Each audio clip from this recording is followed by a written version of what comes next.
Hey Team V, welcome back. This is V Rule. Like, comment, and subscribe. Getting a lot more views. Not a lot of people sticking around for the next one. Makes me think I'm not on the right track. But if you like, comment, and subscribe, that'll give me a little bit of an understanding of where the market should be at on this type of thing as far as YouTube channels. Let's get into today's video. So what we have here is a wave. We're all riding a wave, I think, because you see things just pitching up, shooting up the ladder here. These little graphs, they go way up. Alt arts in particular have been doing this recently, and now they're kind of on the downslope. And there's a big point to this. A lot of things get driven up when that wave comes. Everybody's into it. They want to go get the latest, greatest thing. People are pushing in to get that crazy new Greninja. People who have the money are spending it on the Umbreon VMAX. It's wild. But there's a lot of us who can't. So we go to the lesser, right? We end up going and finding the lesser things. So let's take a few alt arts that were riding this wave still, or were rather still a part of this. The Impon V. Let's take a look at the chart here. The 1 year, we see that big push up. That's what everything was doing. But now it's falling down and pretty quickly. Okay, so now we're going to get to a settled value. We'll get to a settled value on these alt arts where they've come down. And this is across the board. This isn't just the few that I've pulled out here. I've just taken a lesser price version because these wouldn't be as sought after, but they were the, okay, I can't get that, so I'll get this compromise. And that's pushed the whole market up. You couldn't get the high stuff, so people went to the mid-range. People were outpriced in the mid-range, they went to the lower end. And here's more towards the mid to lower end range of pricing when it comes to these alt arts from the Pokemon Sword and Shield era. All right, Shadow Rider Calyrex V, the alternate full art, sitting around 28-30 bucks right now, and it did the same thing. It shot way up, and now it's coming back down just in this short amount of time. We still probably have a few days of data that's not there, but it's coming down, and it's pretty sharp, but it's just recent. It's recent that it's happening. Genesect V, very cool, underrated card as far as price, underrated for sure. And same thing, shot way up, and it peaked around 21, something like that. I think I was just in that weird spot where it just started going. I don't know if I was watching these downward trends, and I was like, I think I should pick this up, and I got it at like 13, 14 bucks, something like that. And then it just shot up. So again, lucked out being on the early end of that, but maybe it was just seeing where the trends are going, because I do stare at this stuff a lot more than I should.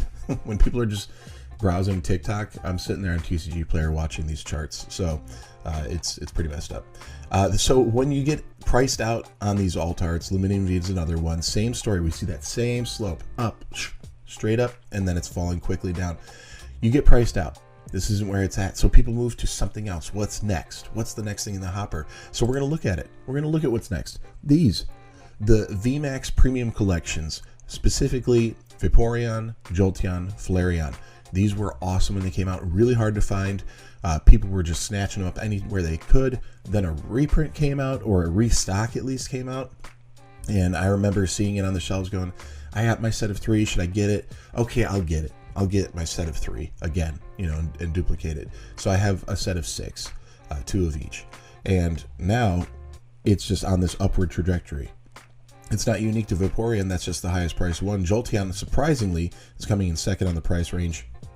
Same thing, straight shot to the top. Flareon, same thing, straight shot to the top. What's going on? Well, I think people are understanding that even though these are promos, and promos are typically a dime a dozen, these were not a dime a dozen. There's a lot out there, but they were not heavily printed, and they're gorgeous. These were the ones that I think set the trend for promos to be so much more than they ever were before, because these were in the main set in the Japanese side of the Evolving Skies. Eevee Heroes, right? So these were in the main set. So them coming out in promos for us here in the States, or in the English version rather, because that's kind of worldwide still actually. It was a really unique opportunity to grab these and have them for you. So people kind of looked at it as, oh, you can get them anywhere. The price right now is a little hot for me, but they may go up from there. I don't think we're going to see these on store shelves anytime soon, so they may continue to grow. You might be riding that wave up. But it could come down. Hard to say. especially when you're in the middle of it, it's hard to be the predictor. You could predict things where they're going to go when you see it tumbling down and the market's getting, thirsty for something like Sword and Shield era. Everybody's doing Scarlet and Violet. It gets a little stale. That 151 surge back to the community. And then, hey, you know what? Sword and Shield had some beautiful artworks. Maybe we should go grab those. And you see all those trends going down. So start, boom, shooting back up. It's level, it peaked, it's coming down. We're going to find a nice threshold there. So what's next? What's the next wave? Well, nobody can predict that. Not even me, not anybody. I watch this stuff all the time and I couldn't tell you what's next. But if I was a betting man, I've picked out a few that are worth considering.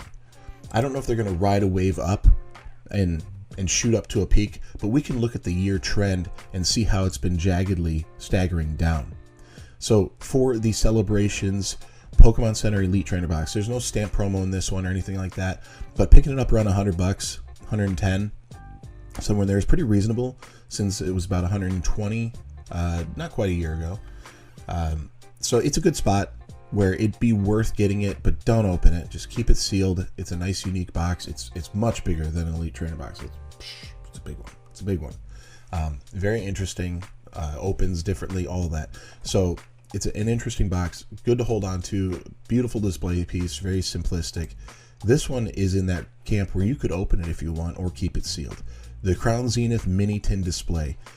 We got it up there 130. It took a dive to the bottom around the holidays last year, and now it's creeping back up slowly, and I think there's time. You can get it for around $100. It's a good time to get it, and that'd be a sealed case. So you could open it, keep it as a display piece, keep it as an investment piece. I think this has room to grow. It reached 130 before. Eventually, I think we're going to see this in the 150 range, no problem, especially when you can't find Crown Zenith anymore on shelves, which you still can from time to time. Not super easy, but it's still out there. Sword and Shield Ultra Premium Collection, the Charizard box. Pokemon did a number on this one. They got us all hyped up on the UPC from Celebrations. Super hard to find, very expensive now, even though it's kind of come down a little bit, still expensive for a lot of people. And this one was just dirt cheap. People were giving them away, $80, $90 all day long, somewhere in that range. And now it's peaked above MSRP, crazy spike to the top, 160, and now it's coming back down, but we see it starting to bend out, starting to level out a little bit. I think we're in that same good range here where it may not reach back down to MSRP of 120, but you're in a good spot here. You got the 3 Charizard promos, they're gorgeous, and you have some Evolving Skies in here. So you have a good array of Sword and Shield era Pokemon packs, and I think it's worth taking a look at whether you're going to keep it sealed. Could be one that you might want to open, especially if you want those promos, but I think long term this will hold, so it might be a good sealed product. And a little bonus one here, same exact story, 151 Ultra Premium Collection. They were cheap, and now we're going to see a climb back up a little bit. We're not even to MSRP still. I think this is a good pickup here, whether you want to open it or keep it sealed.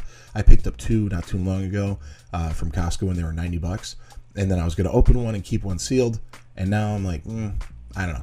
I think I'm going to keep them both sealed. So like, comment, subscribe, and ride the wave or avoid it, and try to look ahead of what you can be getting. That's at least what I try to do when I do my own collecting and investing. Peace.